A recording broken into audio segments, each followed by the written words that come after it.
Hello there and welcome into today's video. I had a heck of a time deciding what to do this video on, so I loaded my light box with a ton of treasures. Stay tuned for this Masonic medal from the late 1700s. You won't want to miss this incredibly important silver jewel. You'll absolutely go crazy to see that. Also, a garnet brooch that was Victorian. Really incredible construction. The clasp had been replaced, but check that out for Bohemian garnets. Then a cameo that has been featured in a past video on my cameo collection. Solid 18 karat gold. And a wonderful hard stone cameo that's completely hand carved. And another piece that is incredible in my collection, a silhouette, very early, very early, with hair under glass. You won't want to miss that beauty. And then something that I have to do an independent video on is this ring. I was featured on the Antiques Roadshow in Cleveland, Ohio. The episode did air in 2002, and this was the ring that I took on the roadshow that got me on with Burj Zavian. I mentioned this well over a year and 4 months ago when I first started this journey with you on YouTube, and I do need to bring this amazing enamel, diamond, and ruby compartment ring back on YouTube. Watch what happens. Look at that tiny little compartment on the inside. So stay tuned for a further video on this one. And the two objects that I put inside my box, and before I hop into these two, I want to thank you so much. The reason for my current content and going back to the shows and tells is because I am trying to grow my channel with subscribers. So I'd appreciate if you could kindly go over from my name, Jason Adams, and please hit that subscribe button. It is free. And you won't be bothered. If you want to be bothered by me, you can turn on the alarm bell next to that little bell icon. Hit that and scroll down to all notifications, and you'll be notified when I go on live or when I do a pre-recorded video like this. It'll send you a little reminder on your phone to join in. Two objects that I have in my collection. Again, I will do up-close videos on both of these eventually, but this is an incredible miniature Meiji era Japanese tiger that is bronze. Look at the old dealer label that was on this. This came from an estate sale in Cuyahoga Falls, Ohio. It is fantastic for an object of virtue. And look how small this is. Look at the musculature of that beautiful wild cat, the gesture and the strength of that musculature under that beautiful coat. Look how that's etched to simulate the stripes or the patterned fur. There is the signature on the bottom. Circa dating on that one, it is on its original burled wooden base. Circa dating on these is right at the Meiji time period towards the end. Circa dating late 1880s into the 1900 time period on this specific one. So I guess you could say early 20th century or late 19th century. No fighting over that. And then this beautiful enamel Russian box. And I believe this is by a Chinnikov. And it's the most beautiful, absolutely stunning cigarette case. There is the signature.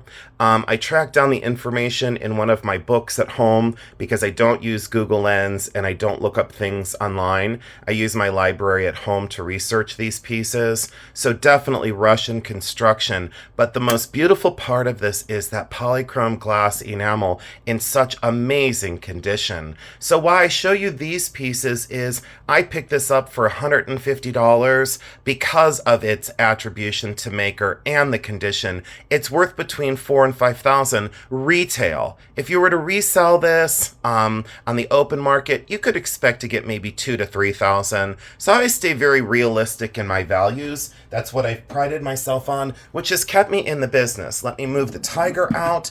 Thank you all so much for joining in. I did forget to thank you. And I will tell you another thing. It's very late at night tonight. And I had time to do this, so I wanted to create another video to kind of push the content on my channel. And there is a ring that I constructed. So if you want to see some sterling silver that I have made in my studio and you're into studio jewelry, please go over to one of my videos on the items that I have constructed. One of the pieces that's still out on my desk that I need to do a featured video on is this incredibly important demantoid or demantoid garnet, which is green garnets in gold. These are red spinel, genuine red spinel at the finial drops, and beautiful construction, definitely Russian in origin, loaded with tiny little hallmarks all over this piece. Always check the side of your items. Always check the side. Look at how many hallmarks. 1, 2, 3, at least 3 hallmarks. And there's 2 other tiny hallmarks, and I forget where they're at right now. But check this out for green garnet. Why this is important? I bought this at the Don Scott Antique Show for $500. Now because of the surge and the size of these green garnets and the quality of those, it could range between anywhere between 6,000 and 9,000. So always pay attention to stones. It was sold as emerald and ruby, and actually more rare than emerald and ruby.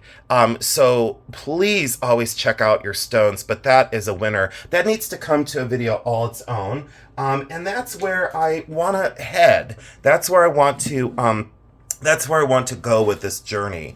Let me show you these pieces so that I can get them out of my light box. And let me add in just a couple. These shoe buckles from the late 1700s. Very, very interesting history on these. And note that the insides are slightly different. So something had happened to one of them over time, and they had to put in a new finding that they tried to closely match. Check out those paste stones.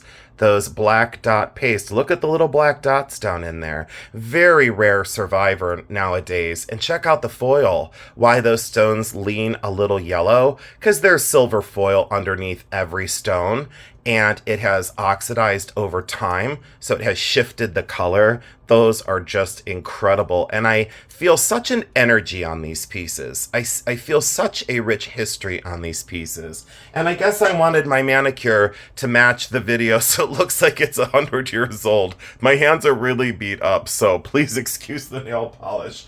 Let's see what else I have over here before we get into those few pieces in the box. A book chain necklace. I believe I had this in a past video on Victorian jewelry, but this was one of my favorites, and I had in my collection at one point, I believe, 6 or 7 book chains with the matching lockets, and I think I'm down to a more healthy 2. So this is one of 2, and I just recently sold a book chain to an incredible YouTube viewer and now friend. I've become friends with so many of my people on YouTube, and I just recently sold a book chain to a YouTube viewer. Let me make sure that that goes back together. Oh, there we go. It is clasped now. I could try to push on it and it's already closed. So look at the hand engraving. Look at the detail work of this. Isn't that just magnificent? Date on this one, about 1870. Could be 1860. Look at all that hand engraving that matches that beautiful drop locket. I would say value on this one, and that's just oxidation. It looks like brassware, but that's just oxidation on the surface of the silver. I would say sterling silver, Birmingham, England. Bicolored gold, yellow and green gold leaves. What an accent on that. I would say value on that one now because it's a matched set and it's not like a marriage of 2 pieces put together. I would say on that one, probably, I would guess around, this is a tough one, 2,000 plus, based on desirability and rarity nowadays. This is a great tiny little paste brooch. And why I kept this one is, think about the rare survivor there. It's not that important. I think value might only be around $45 to $65. but that's an early Victorian beauty. 1840, 1850, possibly earlier, all closed backed, and look at the tiny little pin stem. Very unusual, and why I kept that one is because I had this locket that had recently come in, and check out those paste stones. I'll do a video on paste stones and clear the air, but it's just fancy term for basically leaded crystal. And this was $20 back in the day. And look how fantastic that is for an early locket. I don't think there's anything inside. Let's open this up. No, it's just gold gilt on the inside. Beautiful construction. Magnificent that it's so early, and I like how compact that is. So I will always keep, sometimes the smallest versions speak to me the most, because making something miniature is always more difficult than something large. This is a marriage. These earring tops are gold filled, and the tassels are actually solid gold.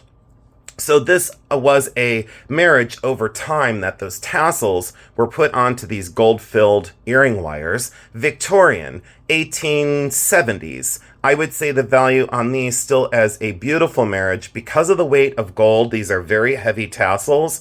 I would say on these, it's not unheard of to see them at $1,800 or maybe even $2,200 nowadays because of the weight of the gold. They're extremely heavy. And look at the craft and the way that those are put together. Absolutely magnificent. I think on a good day, if you found them for $1,500, they should be purchased. Here is a random tassel likely off of a fob or a double terminal necklace. Look at that gold work. And look at that tracery black enamel on the top here. 1860 again. No hallmarks on this. I would say value on that one, boy, because of the weight, you're still at like $500 or $600. Very easy, and I think I picked that up for $10 or $15. It wasn't much, so always look for unmarked gold as well. These are cufflinks that were out on my desk because I wanted to do a video on some of the, quote, book pieces. I don't like the term book piece, but if it's in a book and it's featured in a book and you have it, I suppose you can use the term. Closed back set rock crystal, and look at the foil underneath that. Isn't that magnificent? Boy, if these cufflinks could talk. This is the larger of the versions as well, but look at the faceting on that rock crystal and the foil underneath. Absolutely magnificent. To find the match pair, incredibly unusual. This is called a cut down mounting or cut down collet or bezel, and that's because it's made to look like little prongs, but it is a bezel, and then the artist came in and filed this down and then made those kind of faux prongs. Talk about magnificent. I would say a value on those, even though they're late 1700s, hedging towards the early 1800s. Very hard to find a pair. I think you could find them between, on the lowest end, 300 to 500, on the highest end, maybe 12 to 1500. So again, there is still great value there. I hope that helps you out. A turquoise and sterling silver brooch. Before we get into the few items in the back, I do have other cameos off camera that I'd love to get to. I don't want to seem rushed, but I do need to get a lot of these pieces seen. And in my previous videos, I didn't really touch on values as much. So this one, I would say 1,200, maybe 1,500. Very difficult to find. Attributed in origin to Austro-Hungaria. Austro-Hungarian jewelry is very, this is an indicative style of that movement is what I should say, or origin and time period. Circa dating on this one, as I stumble a little bit there, circa dating on this one, 1870, 1880, and look at those turquoise, how they've oxidized over time. Some are blue and some are green. That is history. And that is beautiful. And look at the matrix in that one. Like mines that we've never seen before or that aren't, still in production today. Check out those pearls. Absolutely, yes. That one is just exquisite. And look at the chasing on the back and tiny little hallmarks on that C-class 1, 2, 3 hallmarks to indicate origin and time period. 2 enamel brooches that are in my collection. that I said I would never sell, a little 14 karat gold and enamel dog. Is that not the most sweet little face you've ever seen? Look at that diamond eye. Look at the detail of that glass enamel. Doesn't that look like a tiny little portrait? Like it was a real dog that they made that little tiny stick pin out of. 14 karat gold, hollow formed. And what I've talked about before is people say, why are there two little holes there? That's so that this piece didn't basically explode during construction, because you can't solder two pieces together and not have that air inside heat up and basically explode. So they knew to put vent holes in. That is completely hand fabricated. I absolutely love that. Value on that years ago, I think I bought that one for, I think I bought this one for $15. And I would say value now is $800 on that one. And I wouldn't sell it for $800. I wouldn't sell it for any money because I love it. And I did get one as a gift from a friend that is a front view boxer. And I love my stick pin collection. This one is 14 karat gold. I bought this at the Don Scott Antique Show in Columbus. And that is a stick pin in 14 karat gold, shaped like a sword. You usually do not find them so ornate with that beautiful enameling. That is seed pearls and two tiny little natural rubies. Very, very incredible construction. I love that tiny little pearl on the end of that hand grip. Unbelievable and really elegant. All completely hand constructed, circa dating, 1880, 1890. Value on that one, I think I paid $300 for this. I would say value now, closer to $1,200 or $1,500 if you're able to find them. Victorian band rings. People had said, can you bring on a Victorian ring to show us what they look like? This is 12 karat gold. And let me look here. Yes, 12 karat gold. And look, back in the day at the pawn shop, I bought this for $65.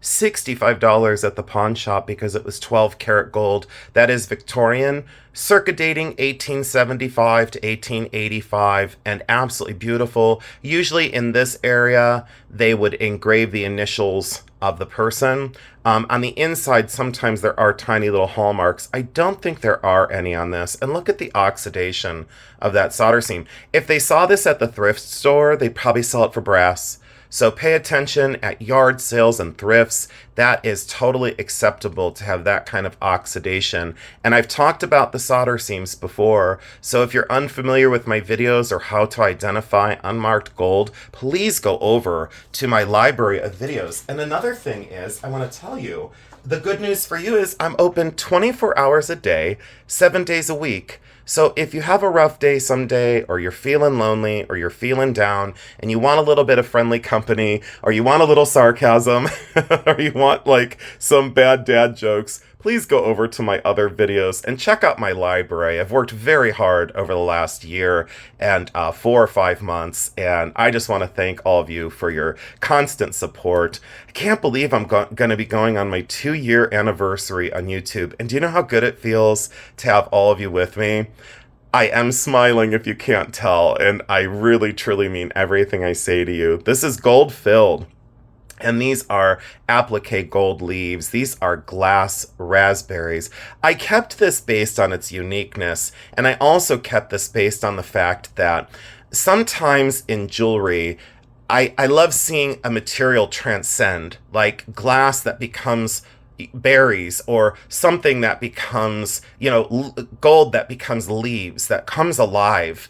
And the hand of the craftsperson that did this well over 100 years ago, and look how one berry has the little top cap, if you will, and the other berry doesn't. What a sensitivity to make it look more natural. I had decided I was going to sell this years ago, and I decided that it never. I'm glad it never sold, and I have decided to keep it since. Value on that one maybe only around $250 to maybe $325.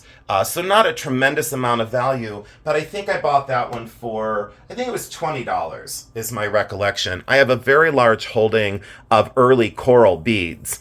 And you can date these coral beads in several different ways. I have not done a video on coral beads yet. I've not done it on coral as a stone. of choice, but this is a single long strand. And look at the color variance.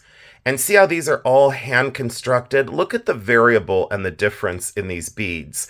So when you say, how can you tell between coral and glass? Several different ways, but look close and see that variance in color, the variance in size, those little tiny almost facets on those stones. Those are definitely coral beads. And wow, I think that strand is over 36 inches long. Check out the Victorian barrel clasp. That is a very early clasp as a barrel clasp, completely hand constructed by an artist.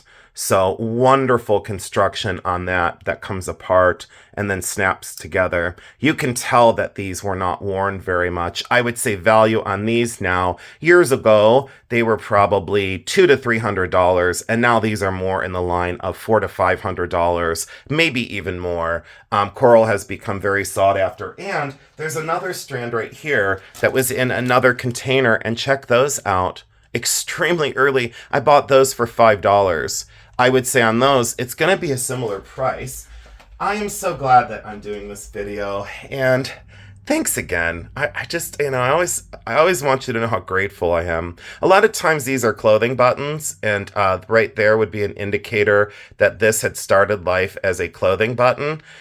Cut steel and beautiful construction. It was made into a brooch in the Victorian times. It is missing one cut steel right there, which I can easily fix. Not a problem. As a silversmith, I taught myself how to remove a cut steel from another piece and rivet them in place with my tiny riveting hammer and my little tiny file to get in there and to rivet another cut steel in place. I always fix things historically. I don't glue things in place. Someone might take a little marcasite and glue it in there. It'd be faster, but it wouldn't be right. This is an amazing cut steel version. And as a clothing button, there's kind of good and bad news. It makes it more wearable as a brooch. As a clothing button collector, we'd prefer to see it as a button because of how many cut steel and because of the strength of the design and the overall size of that giant clothing button. As a button, it's about $200 to $300 today. On a good day, you might get it for $185 at a national show, but I would say it's still worth around $200 to maybe $225. As a brooch, it's worth slightly less, maybe $165 to $175. But if you get a jewelry collector, Victorian jewelry collector, and a clothing button collector like myself, you could still maximize your money at, let's say, $200. So interesting that sometimes altered jewelry will still sell for a lot. 2 compartment pins. Both of these are circa 1860, 1870. There are glazed compartments on the back that are used to hold hair. When I purchase these, I have a tendency to save the fur of my dogs that have passed and just a little clipping of their fur before they were cremated. And I put their fur in such pieces. I always wanted something very important to hold the memory of my best friends through my years. And this video gives me a little bit of time to reflect on Onyx and Zito and Zeus, Shaka Zulu and Bailey and Gypsy. They really had a way of changing my life and kind of redefining my love for jewelry at the same time. And I just miss them. That's all. And these are great compartments to do so because then you can remove the fur. If down the road someone else finds them, they could take the fur out. But both of these are gold. That is a foiled crystal. That is not amethyst. And you can see that kind of halo around that goes clear. That's because there's purple foil underneath the crystal. So that is colored foil underneath the crystal. That is not amethyst, but look at the gold work on that. I think I got this one on eBay for $300, and I think I bought this one possibly on eBay for $200. But the weight of gold in the construction, these are now going between $600 and $700, and they will continue to go up. And what I loved about those is you can repurpose them. If they have hair in them already, I do not take the hair out. I always leave them the way they were. Now, this box is not original to these earrings, but these are the saphiret glass. Look at those saphiret glass earrings mounted in silver silver crown mounting with the basically the 6 prongs. They also called that the Tiffany head. And then the 14 karat gold ear wires. Look at those for incredible saphiret glass. Just incredible. And you normally don't see saphiret that large, or you don't see it faceted.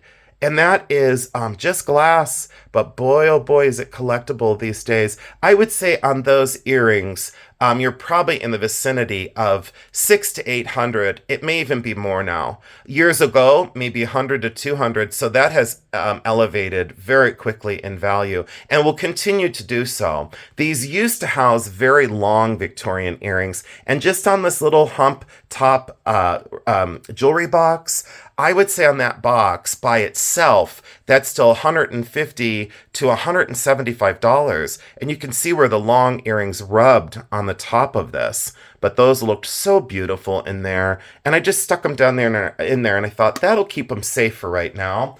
And I think that sums up that part of the table. We'll get into this angel cameo front view. If you love cameos, please go over to my cameo video. I worked very hard on that. Again, today, all of these items are out of my personal collection, and that is white lava. And look at the expression. And I loved that natural line that traveled through that face and the expression. The 2 swans coming down, or the 2 peace doves coming down and holding that ribbon around that front view. And look at the slight 3/4, just the little turn on the face. Isn't that just exquisite? 1860 on that one. This pin mechanism has for sure been replaced. So that started life probably in some sort of gold mounting that had maybe 4 prongs, one here, and one here, and one here. So it probably had a gold back plate that unfortunately was scrapped over time, or possibly fell off and someone lovingly restored that. Another cameo that I wanted to show, because I would like you to go over to that video. This is exquisite. I would say value on this one is now between $3,000 and $4,000. This is a beautiful, beautiful banded hardstone cameo, and some people say sardonyx. Look at the helmet, the detail of that half man, half horse, and then this warrior, the fight and the struggle there on that tiny little helmet, and of course the face there. And look at the transparency of the nose and the eye. And please excuse the lint on the surface. Very distracting. I thought I had this off of there and cleaned. The curls of the hair, the diaphanous nature of that gown at the shoulder. Check out that 18 karat gold mounting with seed pearls. Really, really, truly exquisitely done. It has been re-glued into the mounting, which is kind of sad when you think about it. But someone did secure that over time, flip down bail. This has been altered to make it a pendant as well for a chain to go through. I don't like seeing the soft solder on there. It looks like a plumber. Looks like a plumber decided to be a jeweler. Please take your pieces to people that know what they're doing. Please don't let that happen to antiques. It's very upsetting. Nothing against plumbers, but they shouldn't be a goldsmith. So circuit dating on this one, boy, that's tough. 1860. 1860, 1870, and the robust mounting is just magnificent. A lot of the times these are signed down here or on the back of these, but check that out. I've always been seduced by an unusual subject matter, and this is highly unusual and very sought after. A single cufflink that was converted to a ring very early on, and I guess I had this mindset to show some of the unusual cameos at the end of this video. There's 4 more out on the desk, but I think I'll end with this one. There's something about this gentleman, a portrait of a person that truly existed. Portrait cameos always had me so excited, and you can see that this used to be a cufflink, and then a loved one turned this into a ring very early on. That is a Victorian cufflink in 14 karat gold with that cannonball, Etruscan style cannonball granulation border, and that double border, the frame on the outside, and then you could tell that that shank system was added later. They did an amazing job. Beautiful on the hand, exquisite detail in that face, and there's just something about him that I feel like I knew him. I feel like we have been really good friends, and There's just something about that miniature face. Most of the time, the noses are broken off in hard stone cameos, but you have to understand that's all one stone. So there is a white layer and then that kind of peachy layer and then an orange, dark orange layer, and you can tip that to the side. Can you imagine being the cameo carver that made this miniature portrait back then when they had such limited machinery, and you can see that kind of glassy surface, and you can see that's all one stone. A lot of times when you get into the glass versions, they're glued down. So you'll see a glass head glued down, and I'll have to do a video to show you the difference. I'll have to do a video like a side-by-side of a hard stone cameo and a glass version. This ring, even though converted, probably still in the vicinity of $600 to $800. Again, I would never sell that. It's going to be part of my permanent collection. I just have a great affection for that gentleman. And the earrings that I had found on eBay, these are circa 1850. I think you could probably go as early as 1840. I think in a previous video, I did kind of cover that they have a little bit of a transitional time period. These are all 18 karat gold and beautifully done, hand constructed with these birds on urns and then foil topaz stones. Look at the seed pearls that they're all there. Every single little seed pearl is still there. And look at the drops. I bought these off of eBay years ago. They were listed as bohemian and brass. And they're not bohemian or brass. They are exquisite and incredible detail. And I wish I could show you the bottom drops, but they want to lay down, but all the pearls are there. You'd have to trust me on that. Every single pearl is still there at the bottom. I wish I could show you closer, but every little drop is still there. And the movement of these is exceptional. Look at the size of those. I paid, I think, 300. I think it was 300-ish. Maybe it was 320 or 360. I've had them for over 20 years, so you'll have to forgive me for forgetting, but the person had no idea what they had. And I was just scrolling through chandelier earrings, and I saw the photograph, and I go, hey, wait a minute. Those are not bohemian. Those are not brass. I just was scrolling through, and I go, wait a minute, you know? And then the construction, when I got them, I freaked out because the construction. Let me take one of these off of here before I mess anything up. Let me do this and take this off and show you. I think there's a hallmark. Let's see here. I think there is a hallmark somewhere. But check out the construction. I should have taken these off and slowed down. Look at that construction, that every single little component is completely hand constructed. These aren't cast. These are all, every little ring that makes that handle of that urn, every little ring is hand soldered together. And look at the drop. Look at that flower-shaped cap and that drop that's soldered together. Can you imagine those surviving? I couldn't believe it. And then I thought when I got them, boy, they're going to be missing some pearls. They're going to be missing something. Let's see where that hallmark is. I don't know if I'm going to find it. I guess I could pause the video and look for the hallmark to show you. They do have a hallmark that they went through France, that they were definitely essayed through France. Look at that. They're just exquisite, and they do take my breath away. I marvel at some of the things I've been able to find, and I've told people, get out there and look. Don't be afraid to take a chance. Let's do these, and we're going to call it. Here is the 18 karat gold mounted hard stone cameo, again, made out of a stone. Ah, look at her. She's a famous painting, and I forget the artist that did it. But look at that. Look at that work. And there are tiny little French hallmarks. I believe it's the falcon head facing, I think it's facing right. That's the indicator of 18 karat gold. Looked it up in my Hallmark book not too long ago. There's another hallmark here of maker, and there's another maker's mark there. Look at that construction. Absolutely exquisite. I bought this one. I think I paid...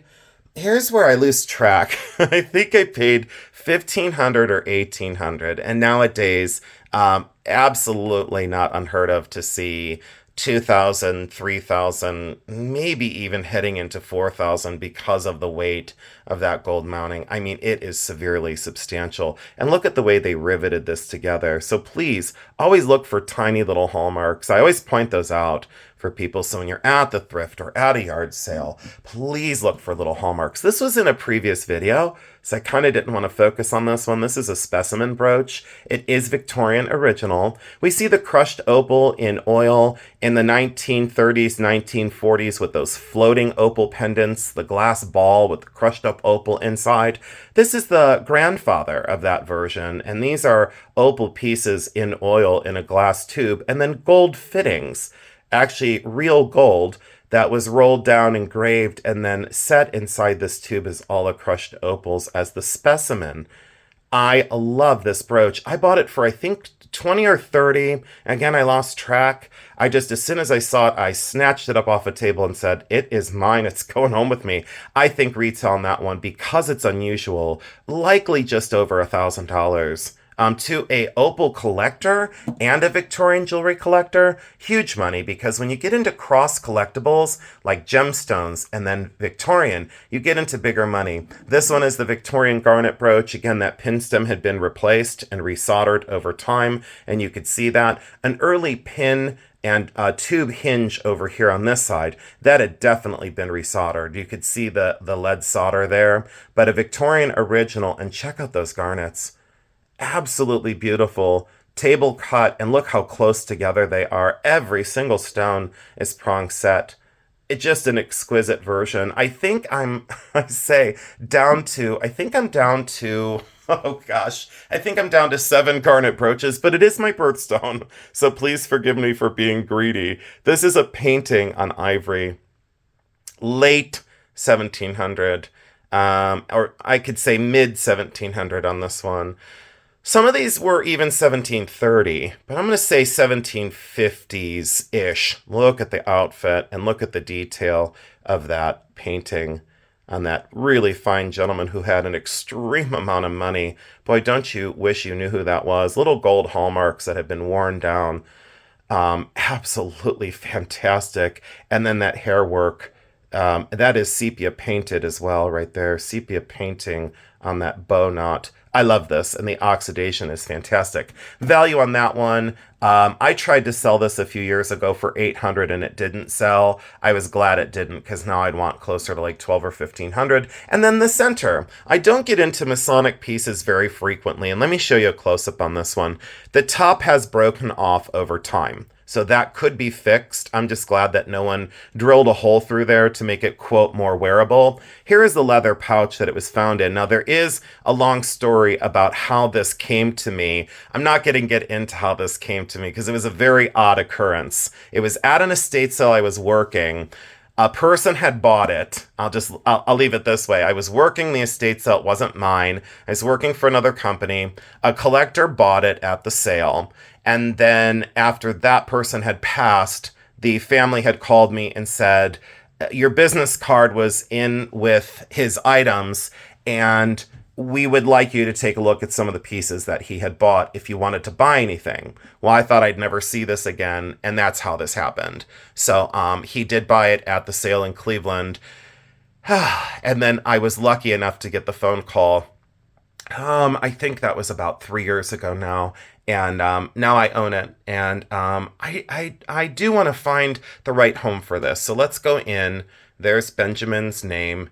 And I'm still doing some basic research on him. And there's the G in the circle. And it says Federal M.M. Lodge. And then on the obverse side, or on the verso, look at the lady with the baby. Look at the lettering. So we can date these by the lettering.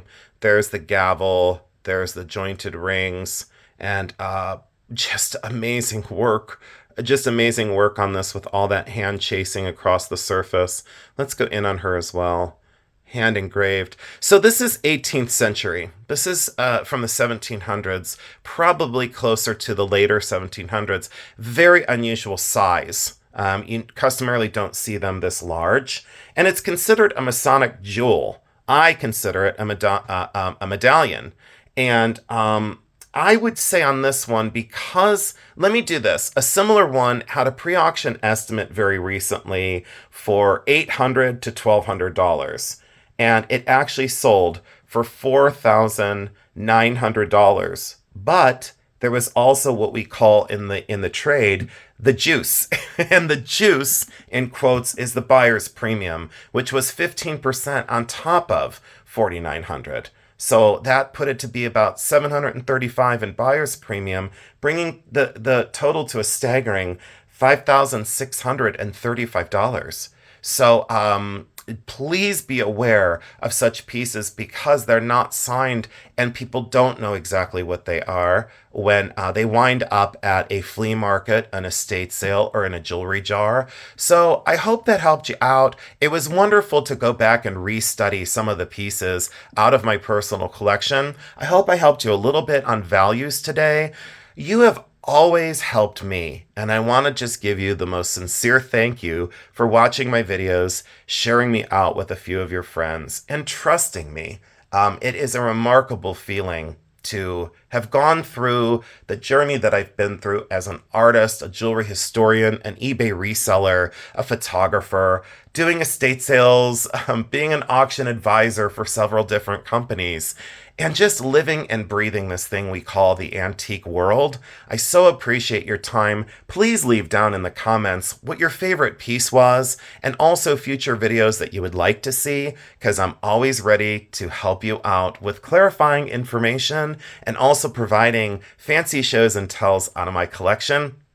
Again, thank you so much, and I simply love you because I do.